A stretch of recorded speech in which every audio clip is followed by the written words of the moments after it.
Hi, this is Luke from e-CBD. And I'm Susannah. From e-CBD as well. Yes. And today we're going to be talking about reputation management as it pertains to social media.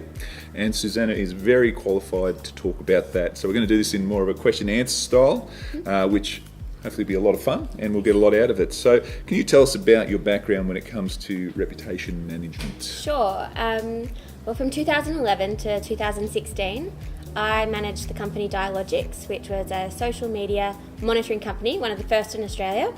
When I was there, I looked after brands like Pepsi, Bunnings, a couple of banks, some TV shows, and anytime someone mentioned their brand online, on Twitter, Facebook, and forums, news sites, news comments, we'd send that information to them and mark it for sentiment, so positive, negative, and neutral. So I've seen some really great campaigns, some really bad ones. I've seen when it works and when it doesn't work. And now at e-CBD, I'm a social media account manager, so I put together those campaigns for our clients. From what you've learnt, you should be able to be, expert at doing that. So what would you tell people, and I think it's important to know this, what would you tell people about people's general online behaviour and what it's like? Sure. Well, unfortunately, people don't go online to say positive things very often. It's the nature of the beast. I've got friends who've got restaurants and they would love that people would come up to them after they've had a bad meal or a bad service and say, hey, look, this is what happened. But people don't these days. They go away, they stew on it, and then 12 hours later they write a negative review.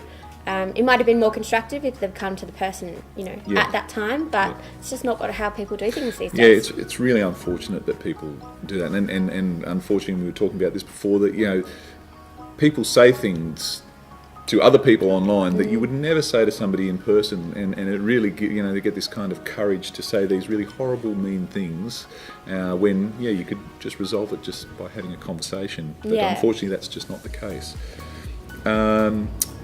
So when it comes to bad comments, reputation management online, why is it important to have a strategy in place, and can you give us some tips in that regard? Yeah, well, it's super important to have a strategy in place. Not only does it give you a little bit of a breather time, so you don't just fly off the handle, because it's really hard, because you take negative feedback really personally. Well, I do. I hate criticism. So when it's online in a public forum, it's really easy just to unleash back. But having a strategy in place, it gives you a time to go, okay, stop, breathe, listen to what that person said. It might be really constructive feedback for you. So take that time and then respond.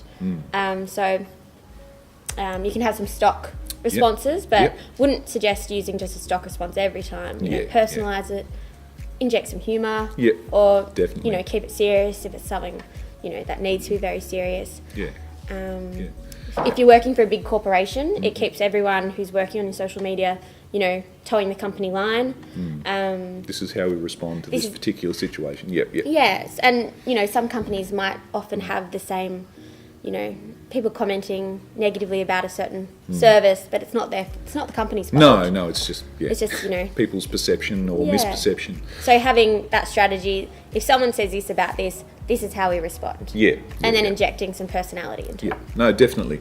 And I think as well, that obviously that's on show when whatever you say publicly out there is on show, and so that can obviously reflect on you as a company too. Yeah, it's true, because people judge your brand on how you speak to your customers. If you just if you speak down to someone, or don't listen to someone what they're trying to say, then obviously someone's not going to have a respect for your brand. If you've got no respect for your customers, then that doesn't reflect well on you. No, it doesn't. No. So why is it important to respond to negative comments in a timely fashion? We talked about having a little bit of breather time there, but then also you don't want to leave it too long. So why is that important? Well, you don't want things to spiral. Things can get out of control really quickly online. So getting back to people, making sure you just don't put your head in the sand and think, oh, well, we'll just go away overnight, because more often than not, it just attracts more negative attention. One person starts being negative, and then you've got 10 people. So getting back to them quickly, always does help. No, definitely. And so explain more, we talked a little bit about negative comments, using those as a positive almost, using that negative as a positive, judo movement with negative comments. Can you explain more about that? Yeah, sure. You're getting feedback for free. So, you might not be aware that one of your products is a bit shoddy. So when someone says, oh yeah, it fell apart after a few uses, you can really take that on board. Or maybe someone in your company is not, giving the service they should be. Yeah. So, you can take a minute and think about how you can use that feedback to best serve your customers and, your business. Yeah, and it can actually, in a way, you respond well to a situation. Not only can you learn something for free, but then you can also hopefully win that person over again, and they could sometimes be your best advocate. Yeah, because people just want to be heard. Yeah. They just, they want to know that you understand how they're feeling. It's all a little bit, Yeah, it's touchy-feely. It's Touchy-feely. social. It's social. So, you say, I hear you. I hear what's wrong. Let me fix it for you. Or let me fix it for you. Yeah. And so, obviously, we're talking about dealing, once things have happened, are there any precautions you can take when it comes to, this sort of thing? Yeah, you can. So on Facebook, you can set up a profanity filter, which will automatically hide comments that come in using, particular swear words. And you can also set up a spam filter on there as well. Yeah. And so those two things, just simple things that you can set up, particularly, obviously, as it pertains to Facebook, that obviously, save you some face and just help you out a little bit, automate those procedures. It's also really important to regularly check your social media. Yes, definitely. For my clients, I check the last thing I do before I go to sleep at night, which is, you have to do it because social media is 24 hours a day. Yeah. And then the first thing I do in the morning is check the social media. See what came in overnight. Yes. Yeah. And so if something does happen, give us some specifics about how you would deal with, say on Facebook you get a negative comment.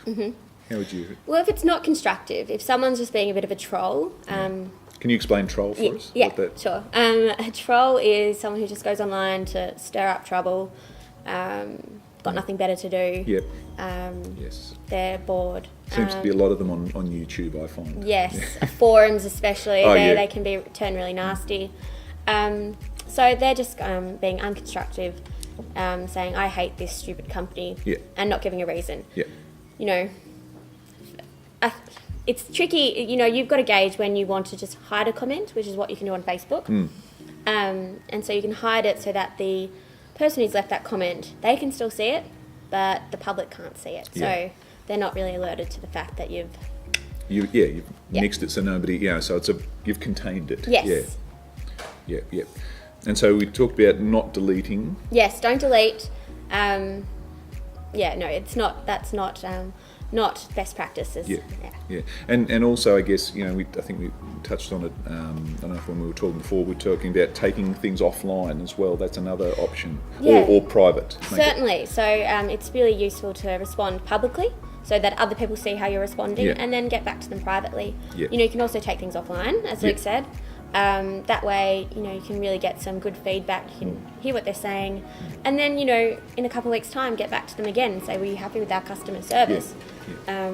It's all really useful information. Yeah, no, definitely.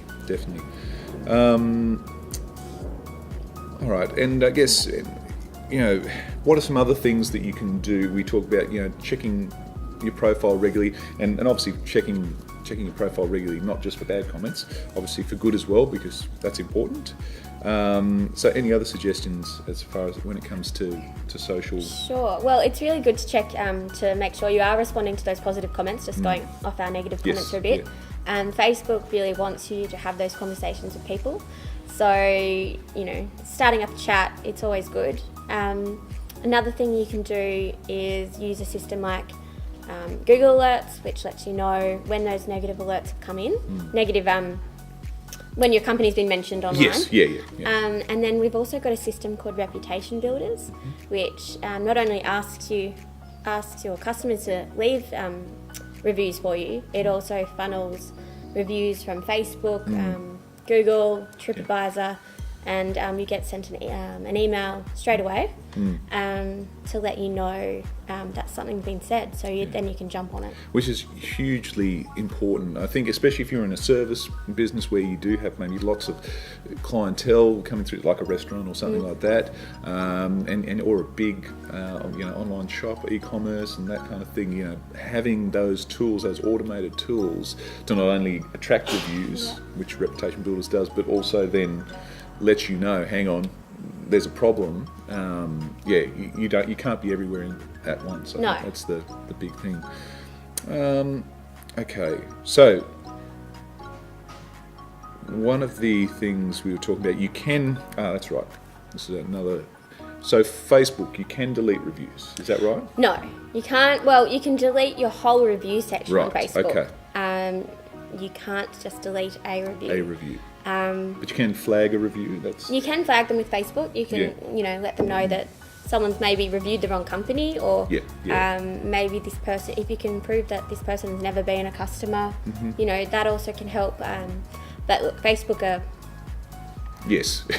hard to contact. That's right. Yeah. So and sometimes you just need to respond to it right then and there. Yeah. And it's not bad. If you see a company that's only got positive reviews, you think, oh, hang on, what's going on here? Are they that? Always. The reviews say that they are, and I think that's important. And one of the things I know from an SEO point of view, but also along this reputation, Google 5-star reviews on Google isn't what you necessarily want. It's not that you want bad reviews, of course, but you want a variety because it looks authentic. And I think we were saying, don't get your family and friends just to write 5-star reviews for you. Google's too smart for that, and your customers are too smart for that too. That's right. If you've got 5 reviews from someone with the last name as you, that's right. Or just it's. It's pretty easy to see. If you want reviews, start to be proactively trying ask your customers. And I think that's really important as well. We're talking about negative stuff, but you can, and that's actually one of the other things I was going to say, that we, with something like Google reviews, and not to take away from what we're talking, but if you get more positive reviews, it helps to push those other negative reviews down. But make sure they're authentic in that regard. So takeaways from today. What do you think is most important from what we've talked about today? Definitely have a strategy in place. Make sure you never delete. Yes. Take a breather. Don't take it too personally. It's very hard not to. And really, if you need, also monitor your social media regularly. That's very important. Definitely. You want to know what's happening. And if you need any help, we're here. No, definitely. We're always here to help. And we did actually have a question into, somebody had a question about forum comments. And what happens if you find, and I know that, we've got some clients that does happen to, because, of the business they're in. There are forums about those particular industries. So what would you say about forums? Well, it's, you can't set up an alert system for forums, but you can, bookmark, maybe Whirlpool, maybe if someone talks about, I don't know, cleaning products and you've got a cleaning product, you can always have a look down there. You can search. And then just, maybe once a day or once every couple of days, have a look in certain forums that might be mentioned in your brand and see if you can respond as the company. Don't try and be some fake reviewer, fake customer saying, no, but they're wonderful. That's right, Just be upfront with people. Say sorry. You're a brand representative. You're just here to answer questions. And that can actually that can actually be a marketing strategy in some ways, especially, you can obviously turn those things around, not only answer reviews and bad reviews and bad comments, but also then possibly put a face to the brand and and get a customer for life. Get some loyalty back by just letting them know they've been heard. So forums are a tricky one because, as Susannah said, it's really hard to kind of keep. But if you do know that there are some particular forums that are related to your industry that maybe you've already got some comments about your brand on, you can certainly seek those out and create a profile and diplomatically go in there and correct people's misconceptions. Or say, sorry, we've stuffed up. That's right. We're only humans. So, that's not a bad thing to say. I think that is really important. It is okay to say, sorry, how bad? We'll try and fix this. Was there any other Questions? No? Okay. No. So we'll leave it there for today. But always happy to answer your questions. And if you've got questions, leave them in the comments on Facebook we'll or get on back to you. YouTube, wherever you see this. And yeah, we're happy to get back to you. Happy to talk to you about strategy. Talk to you about a strategy to deal with maybe some reputation problems, but also just in general with your social media or online presence. Yeah. So thank you very much for joining us today. Thank you. And we'll see you again next week. Bye. Go on.